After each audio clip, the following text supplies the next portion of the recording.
Okay, we're going to do some confidence interval calculations.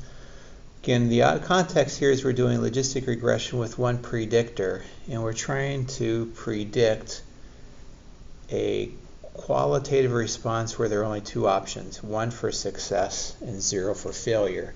And so what we had done here was that we had talked about the odds ratio, where it's the probability of success divided by the probability of failure. So like if you had an odds ratio as 4, then that'd be success of 4 to 1, and then you could calculate it, so that would be an 80% chance of succeeding. And what we adapt here is we take the natural log of that function and then fit a regression line to that. And what we get is the regression curve here as our solution, e to our linear equation, 1 plus this linear equation. We talked about taking this limit as x goes infinity, depending on what beta is, will be decreasing or increasing, but the limit will either go to 0 or to 1, depending on which ones you have. The probability of success, that is the break-even point, will be at x is minus beta naught over beta 1. And then we also found that the tangent at the slope of our break-even point will be 1/4 beta 1. So if beta 1 is positive, it's increasing. So your odds ratio is increasing. If beta 1 is negative, then it's decreasing. Your odds ratio is decreasing. We went ahead and figured out this curve for the Donna party with respect to age. So 1.819, negative 0.6, and this was your equation. And it's decreasing. The break-even point was 31. So if you're less than 31, you had greater than 50% chance of survival.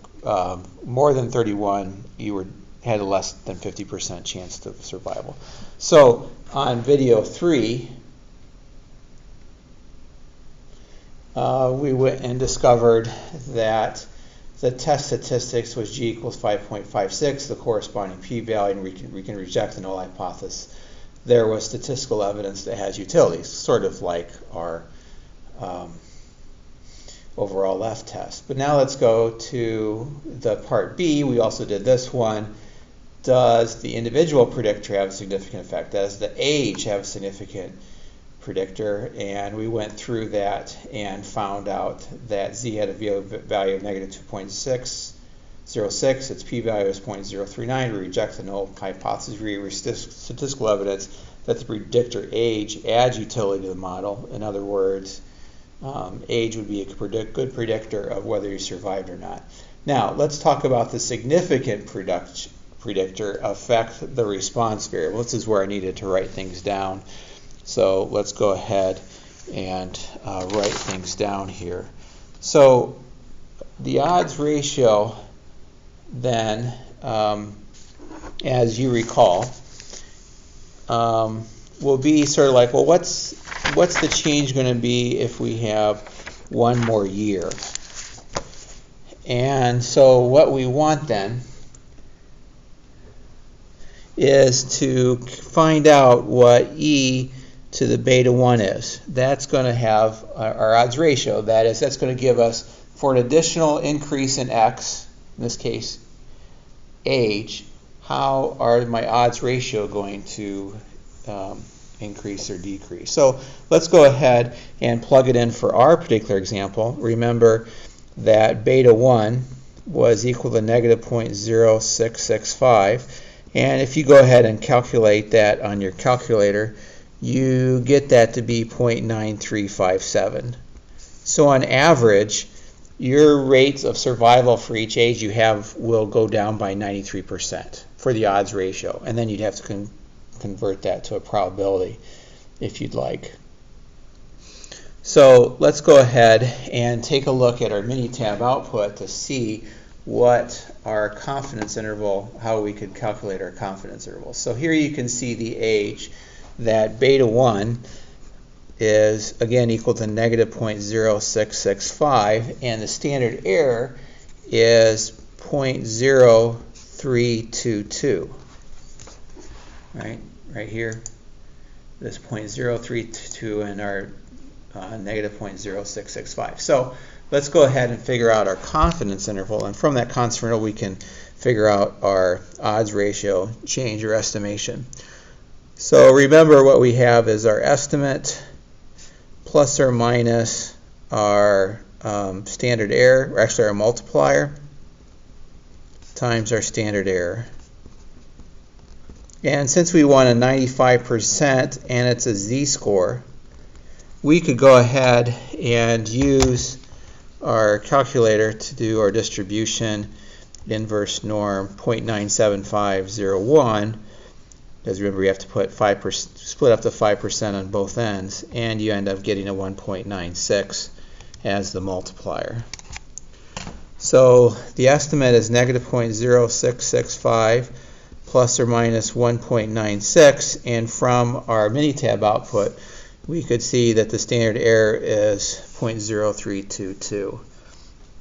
I went ahead and calculated this. So, for example, I had negative 0.0665 minus this 1.96 times the 0.671. And what you end up getting is the negative 0.063211. And that's less than beta 1 is less than negative 0.0665 plus 0.0632. And it ends up being that you end up getting somewhere between negative 0.12961 is less than beta 1 is less than negative 0.003388. Okay, and that's going to be our confidence interval beta 1, but now we just have to calculate it into how it's going to affect the odds ratio for this.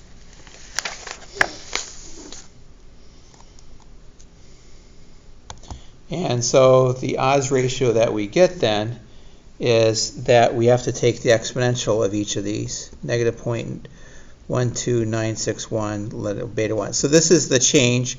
If we change beta by 1, what's going to happen to our odds ratio? And what you end up getting is 0.8784 is less than E beta 1 is less than 0.99661. Okay. And so we would put into this spot here the corresponding odds ratio here would be e to the negative 0.0665, and that's about equal to 0.9357. And this one, we would have the odds ratio of e to the negative 0.12961, which is our 0.8784, and for odds ratio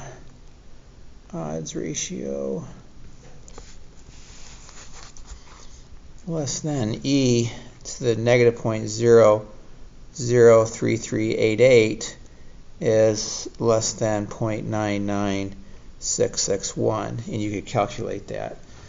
And so if you went ahead and look back on Minitab here, it gives you this calculation of this odds ratio. So this is saying for each year of your age, it's going to roughly go down by about 9. Your odds ratio is going to go down by about 93.6% the previous year. All right. And the resulting conclusion is that it's anywhere between 80.874, 88% and 99.7%. And the resulting conclusion would be that for each additional year of your life, your chance of survival goes down by either 88% or a little bit less than 99%, at least for the odds ratio. Okay, let's do the postscript here to where we have a new predictor where it's females and males. And so answer the following questions then. So if we go ahead and take a look, does it have any utility at all? remember we would calculate this. This is for status versus age. Let's do status versus female. Remember that you do have to change that little menu button here, that your response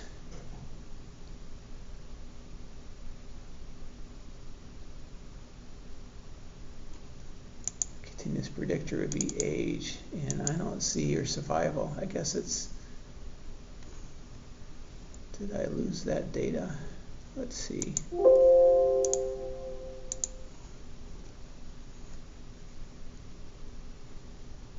Oh, why is my survival? Okay, so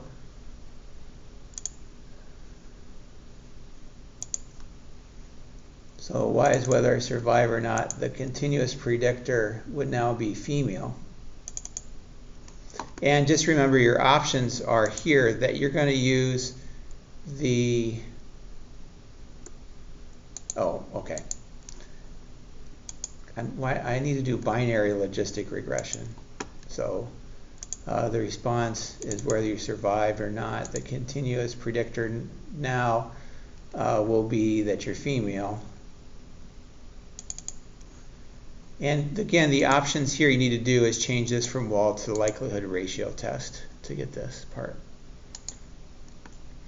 So even, I make several mistakes every day here. So we would go ahead and do that. And so we have to figure out, does it add any utility? Well, again, remember we go down here to the likelihood ratio test. We get a p-value of 0.033. And since the p-value is 0.033, yes, it does add utility. So does gender have a significant effect? See, I put p equals 0.033. Yes is my answer. And then the other question is, does the idea of female have a significant effect? Look at its coefficients.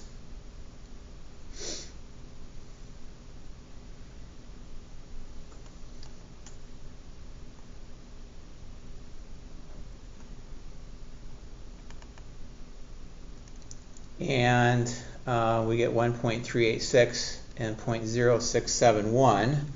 We would have to go ahead and calculate this. I got a p-value there of 0.039 back at my office, and here in room 118, I'm not seeing that p-value. So let me try that again and see if I needed to click on something.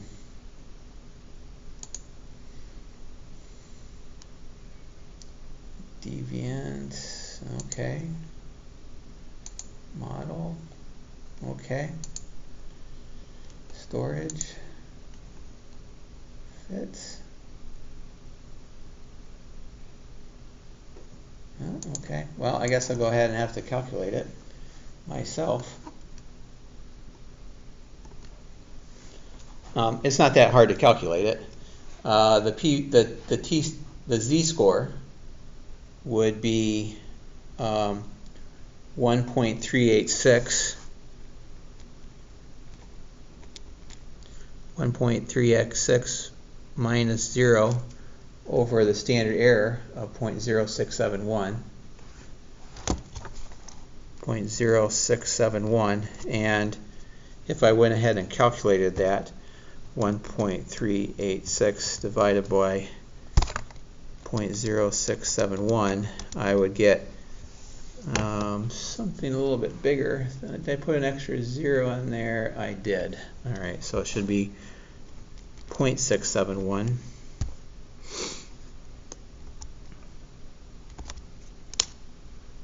So I'll go ahead and delete this 0.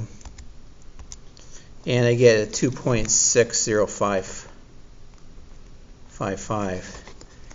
And if I go ahead and calculate that p-value, so let's go to, let's see, 2.06557.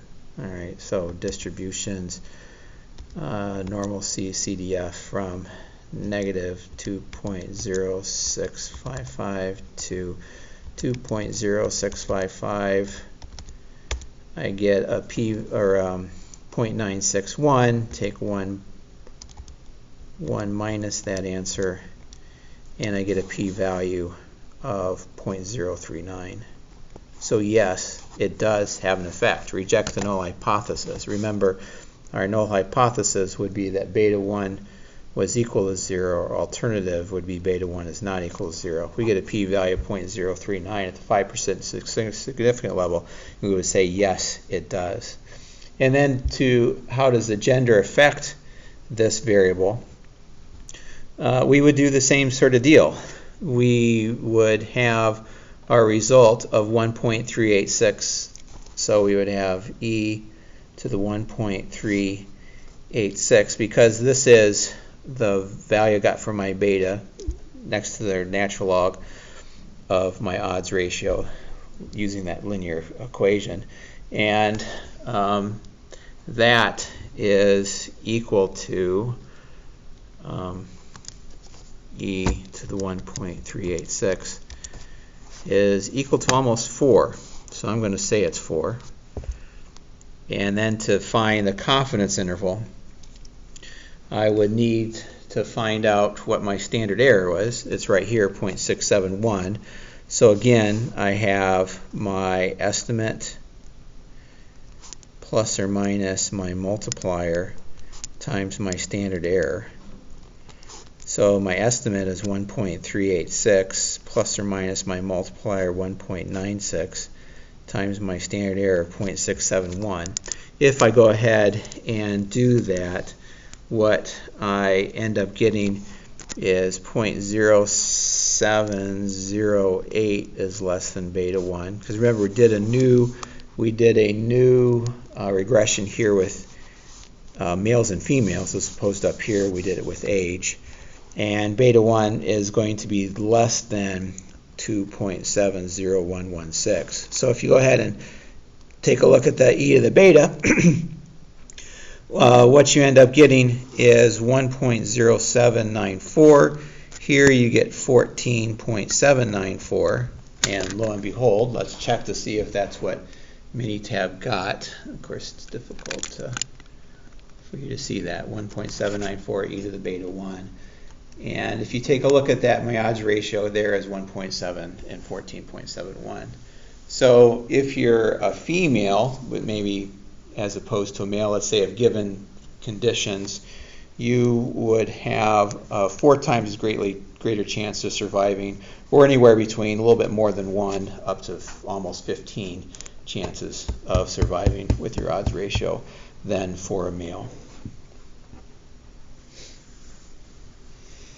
Okay, so on your course pack, this actually was a weird regression sheet provided, and in video 5 I go through and just kind of remind you everything provided, and again takes a look at the maximum likelihood estimator there from pages 111 and on.